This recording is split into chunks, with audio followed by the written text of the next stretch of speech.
All right, everyone, welcome to another deep dive. Today we're talking about something that's pretty exciting when you get down to it.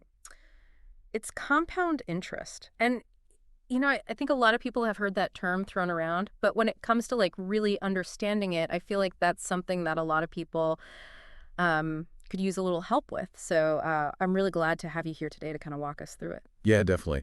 And I think compound interest is one of those things that it sounds kind of like, oh, kind of boring financial term, but once you understand how it works, it's like this like secret superpower for your money. Yeah, it's like you're kind of leaving money on the table if you're not using it to your advantage. Exactly. So, I guess let's just start with the basics. What exactly is compound interest? Okay, so the simplest way to explain it is to start with simple interest, right? Simple interest is basically, you have a certain amount of money, you put it in the bank, Yeah. and they give you like a small percentage of that money each year just for like letting them hold on to it. Yeah. Right. Yeah, like the interest that you might earn in a typical savings account. Exactly. Yeah. And that amount of interest, it stays the same year after year. It's just based on that initial amount you put in. Okay, so where does the whole compounding thing come in? So with compound interest, instead of just earning interest on your original amount, you're also earning interest on any interest that you've already earned. Wait, so it's like my money is making more money without me even having to do anything. Exactly. It's like a snowball effect. Okay, I'm intrigued. Tell me more about this snowball. So imagine you have a snowball and you start rolling it down a hill. As it rolls, it picks up more and more snow, right? So it gets bigger and bigger. Right. Compound interest is kind of like that. The money you earn in interest gets added to your principal, and then the next time interest is calculated, it's calculated on that larger amount.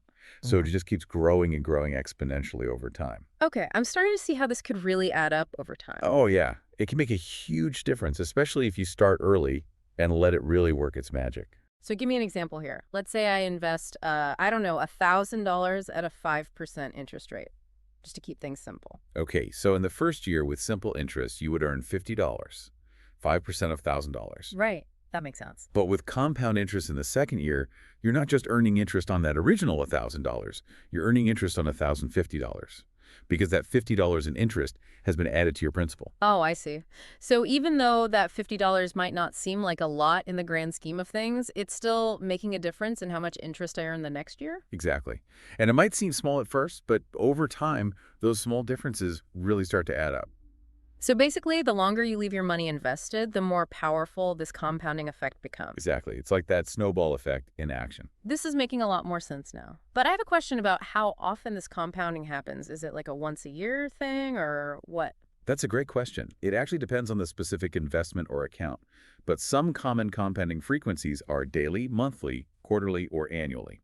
Okay, so are you saying that if the interest is compounded daily, it will grow faster than if it's compounded annually? Exactly. The more frequently the interest is compounded, the faster your money will grow Mm. because you're essentially earning interest on interest more often. But it's like my money never sleeps. It's constantly working for me. That's the idea. Yeah. It's the beauty of compound interest. You're putting your money to work for you even while you sleep. I like the sound of that. So this is all starting to make sense now. But I'm curious, does this really make a big difference in the real world? Or is it just like a theoretical concept that sounds good on paper? Oh, it definitely makes a difference in the real world. Yeah. And we can look at some specific examples to illustrate just how powerful it can be. Oh, it definitely makes a difference in the real world. And we can look at some specific examples to illustrate just how powerful it can be. Okay, yeah, let's do that. Because I'm still kind of wrapping my head around how much of a difference it actually makes over time. Okay, so let's stick with our snowball analogy for a minute. Okay. Imagine you have two snowballs. One is small, but it has a really long way to roll down this hill. The other one starts out much bigger, but it only has a short distance to cover. Okay, I can picture that. Which snowball do you think will be bigger by the time it reaches the bottom of the hill? I'm going to go with the smaller one that had more time to roll, even if it seems You counterintuitive. got it. That's exactly how compound interest works. Time is your greatest ally. Let's say you invested just $100 today, and let's say you leave it alone for a few decades. At that same 5% interest rate we were talking about earlier, compounded annually. Okay. After 10 years, you'd have about $163. Not exactly enough to retire on. Right, but still a decent return for basically doing nothing. Exactly, and that's just the beginning. After 20 years, your initial $100 investment would have grown to around $265. So it more than doubled in value just by sitting there. Precisely. And if you can hold on to that investment for even longer, say 30 years, Okay. that $100 could potentially grow to over $430. Wow. So we're talking about more than quadrupling my money over 3 decades. That's impressive. It is. And that's the power of compound interest. The longer you give it, the more dramatic the results become. This is blowing my mind a little bit. I have to admit, I always thought that you needed to have a lot of money to make investing worthwhile. But this is making me rethink that whole idea. It's a common misconception.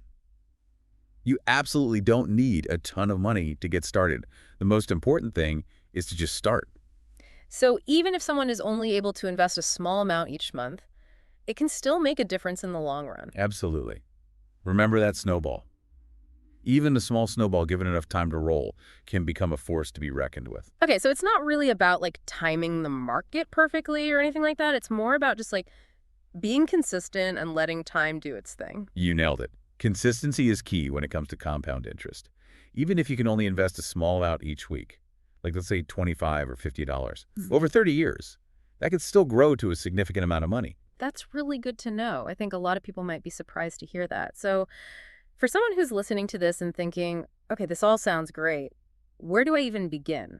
What are some of the best ways to actually put this knowledge into action? That's the million-dollar question, right? Mm. Well, there are a lot of different options out there. And the best choice for you really depends on your individual goals and risk tolerance.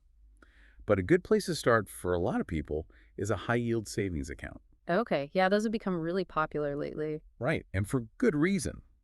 They offer a relatively low-risk way to dip your toes into the waters of compound interest. You're not going to see like massive returns with a savings account, Hmm. but it's a good foundation. Okay, so what about for someone who's looking for something with a little bit more growth potential? Well, if you're comfortable with a bit more risk, investing in the stock market could be a good option. Stocks have historically outperformed other asset classes over the long term, but they also come with more volatility. So maybe not the best choice for someone who's afraid of a little bit of a roller coaster ride with their investments. Probably not. But it's important to remember that diversification is key. You don't want to put all your eggs in one basket, so to speak.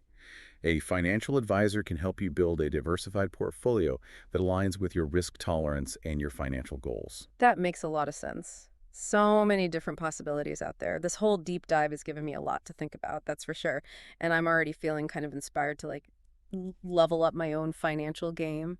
That's what we like to hear. Yeah. And if there's one key takeaway I want you to leave with, it's that compound interest is like a superpower that's available to everyone. It's not about being like some kind of financial whiz or anything like that. It's about starting early, staying consistent, and then letting time work its magic. I love that. It's about empowering yourself to create a more secure and abundant future no matter where you're starting from. Well said. This has been super eye-opening. Thanks again for breaking it all down for us today. My pleasure. Yeah. Anytime, remember there's an old saying, the journey of 1,000 miles begins with a single step. Take that first step today. You won't regret it. Words to live by. This has been The Deep Dive, your shortcut to being well informed. Until next time, keep exploring and keep diving deeper into the things that matter.